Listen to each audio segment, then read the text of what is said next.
What is up, guys? Welcome back to a brand new reaction, and today we're watching what happens on your driving testing day in the UK. I remember my driving test like it was yesterday, mostly because I almost killed me and the instructor. We were just driving, alright? We were driving and we came to an intersection that I thought was a four-way stop. You know, I thought there was 4 stop signs at the intersection. Well, there was not. It was only a two-way stop, so only I had to stop, and then like if there's somebody across from me, they would stop. But the road that was going this way, no. They didn't have stop signs. So I come up to the stop sign and I see that there's a truck coming along the road going probably 35, 40 miles an hour. But again, I thought it was a 4-way stop. So, you know, I pull up to the stop sign, I stop, I wait there for a few seconds. I'm the only one there. That truck's coming, but again, I was like, okay, he's gonna stop. I just start slowly pulling out into the middle of this intersection, and that truck is not stopping. All I remember is the instructor just screaming, going, go, go, go, go. And then that truck slammed on his brakes, and I hit the gas, got out of the intersection, and the instructor was like, okay, pull over. And we just sat there for like 2 minutes in silence. I legit almost killed us, like 100%. I somehow still passed.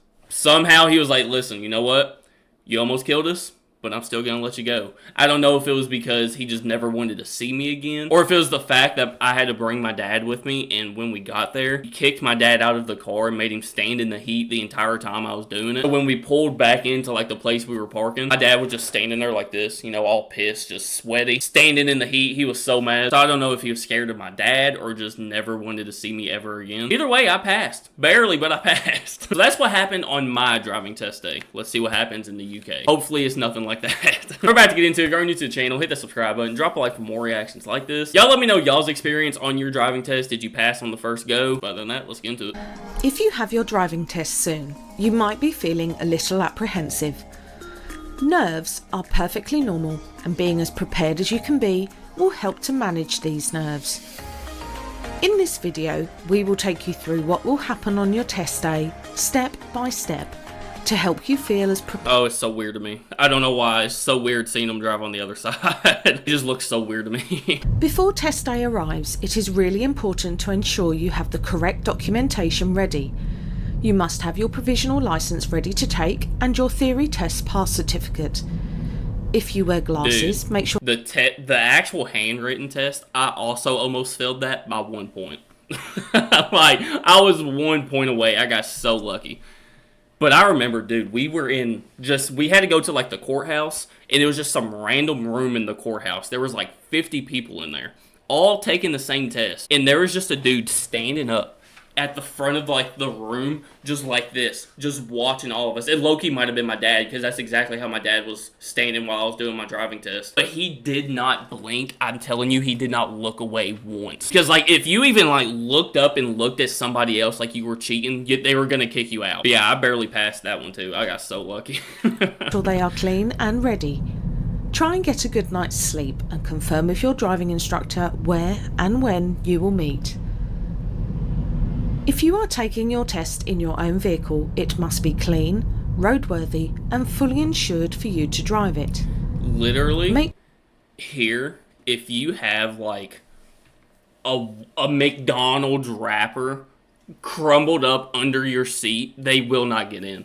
They say it has to be spotless. Honestly, I don't blame them, because imagine that I've seen some people's cars, okay? Some people that just do not care. Just trash everywhere. It's just disgusting in there. So I understand them wanting to make sure it's super clean. You also have to make sure like every single thing on your car works, like all the lights and everything, which makes sense. You have to have the radio turned off. You can't have your phone on you. There's so much stuff that we have to do here. Make sure it is clean and presentable with nothing loose on the floor. Yeah. And it has an additional rear view mirror for the examiner to use. What? You have to buy another rear view mirror? Legal L plates must be displayed clearly on the front and back of the vehicle. Yeah. So is the L learner, is that like the learner thing? We didn't have to do that. You don't have to put anything on your car. Unless you're taking like actual like a driving class or something in school, and they have like student driver or learner driver on the back of the car. But when you're actually taking your test, you don't have that.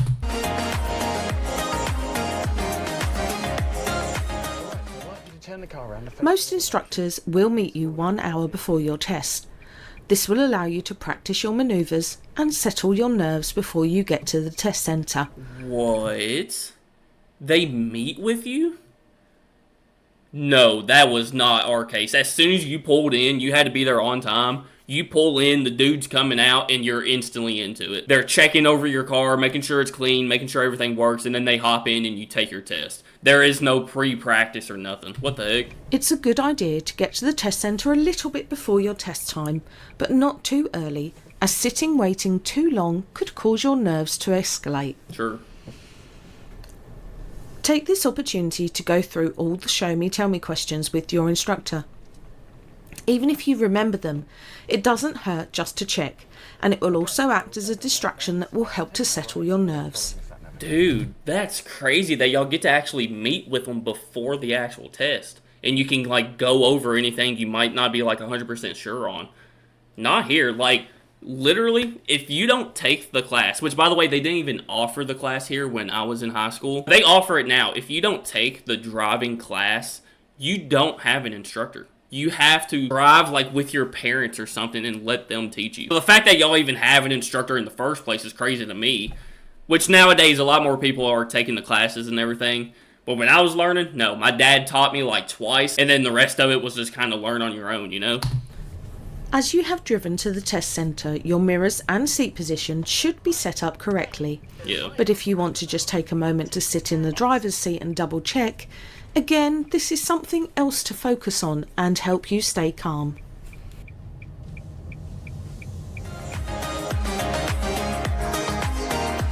Here we go. The actual test. Once you have met your examiner, they will check your eyesight and driving licence. They will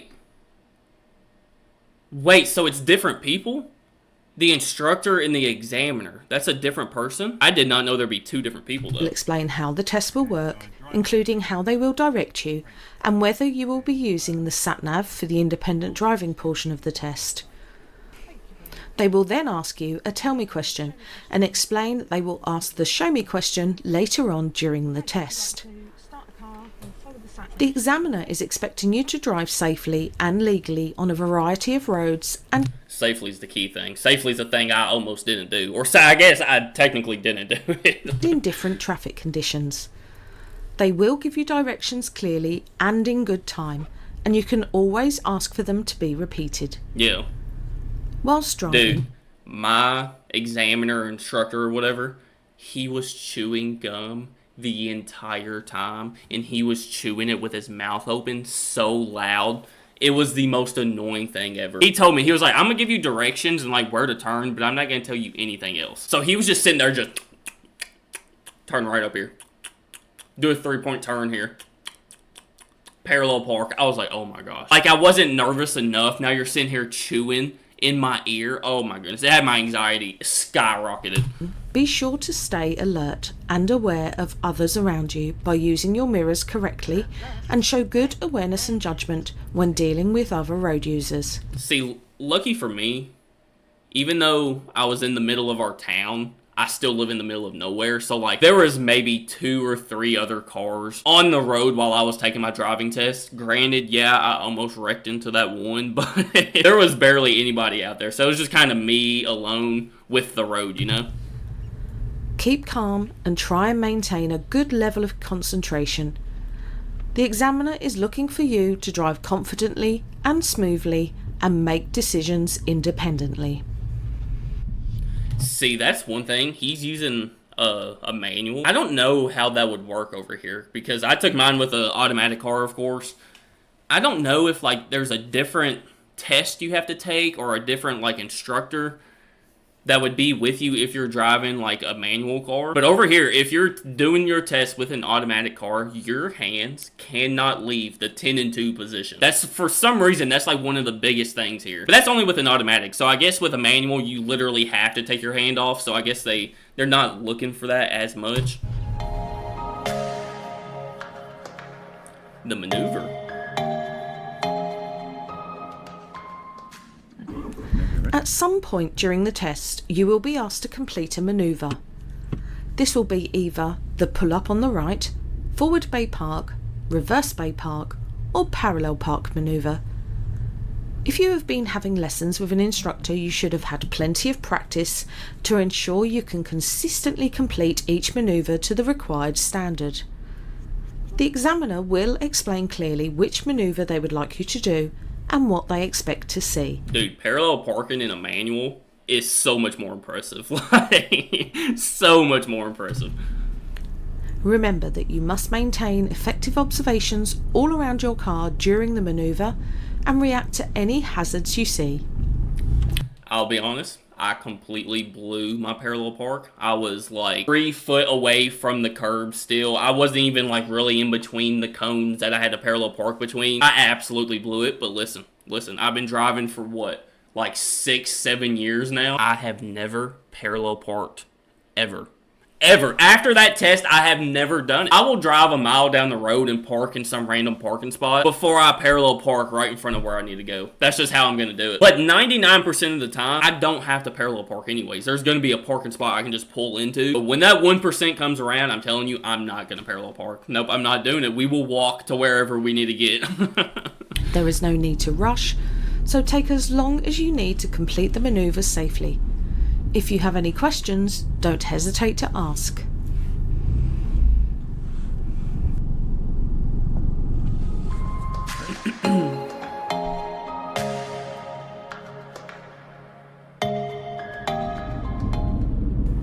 In addition to a manoeuvre, you may be asked to carry out the emergency stop routine on your test. The examiner will ask you to pull over at the side of the road and then explain clearly what they would like you to do.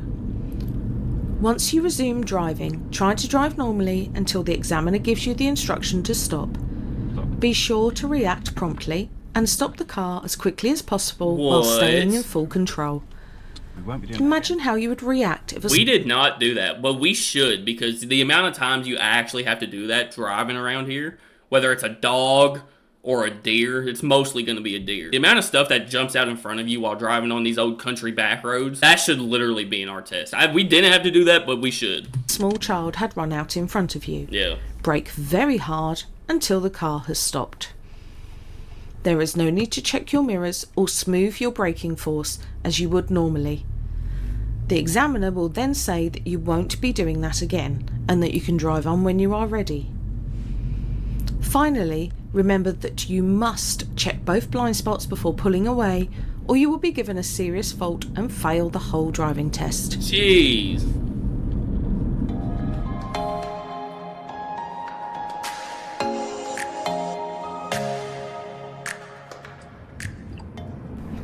The independent driving part of the test will take about 20 minutes and could be at any time during the test route. The examiner will explain whether you will need to follow their sat-nav or directions on traffic signs. Follow the directions as well as you can, but remember that the objective is to show that you can stay calm and drive safely at all times. Remember, you will not fail for making a wrong turn, but you will if you make an unsafe manoeuvre in an attempt to stay on the correct route. See, they didn't do that. Mine was maybe 20 minutes max, and it was all just him giving like directions and telling me to do a maneuver, parallel park, do a 3-point turn, all that. We didn't have like a, all right, go. Like, just drive, let's see what you can do. Which again, doesn't really make sense because that's what you're gonna do literally every time you go drive, so. As in real life, taking a wrong turn and a short detour is far better than driving erratically and causing danger. Sure. If you miss a sign or don't understand what the sat-nav is telling you, just ask the examiner for directions. They will be happy to help. I like that, bro, because that really like simulates, okay, you're going somewhere, just drive. Instead of going through all the courses or whatever and just doing all the little maneuvers, this one you're just driving. That's pretty cool. I like that y'all do that. If there is no time to ask, just follow the road ahead, as this is usually the easiest and safest option. The examiner will tell you when the independent driving section is finished, and they will direct you normally from then on. Huh.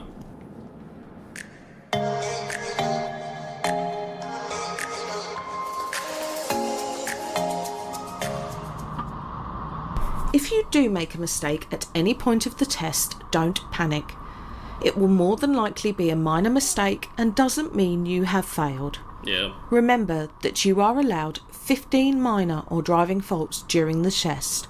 15? I think ours was like 8. Yeah, like 8 or 9. But y'all also do a lot more stuff. Y'all do like the independent driving and all that, so yeah, that makes a lot of sense. So just keep going. Whilst you are driving, the examiner will be making notes on your driving on their tablet computer. Try not to worry about what they are doing, as they have to record a lot of information during the test. Yeah, it feels like you're doing literally everything wrong. Because you'll just be driving and like make a turn or something, and they're like... And you're like, bro, I made the turn. What do you mean? Like, it feels like you're doing everything wrong. Not just when you have committed a fault, but also which manoeuvre they have asked you to do, or if they did get you to complete an emergency stop. Instead, focus on the road ahead of you so that you can drive as safely as possible. If you would like to see the most common faults that cause driving test fails, click the link above for our separate video. Apparently over here, you can drive through an intersection even with a truck coming full speed at you, and you won't fail.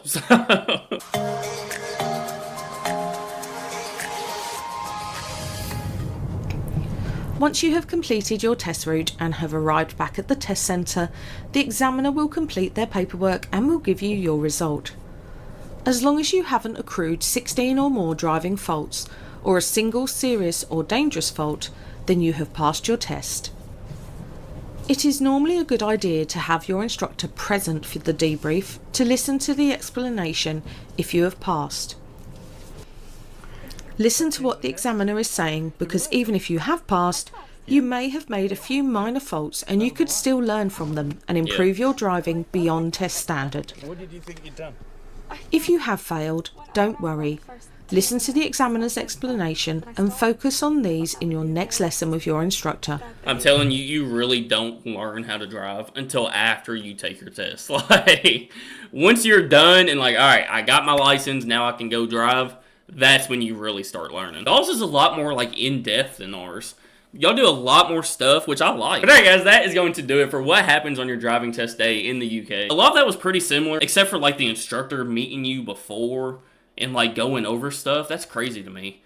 Which like, I guess technically, because you have to bring your parent with you.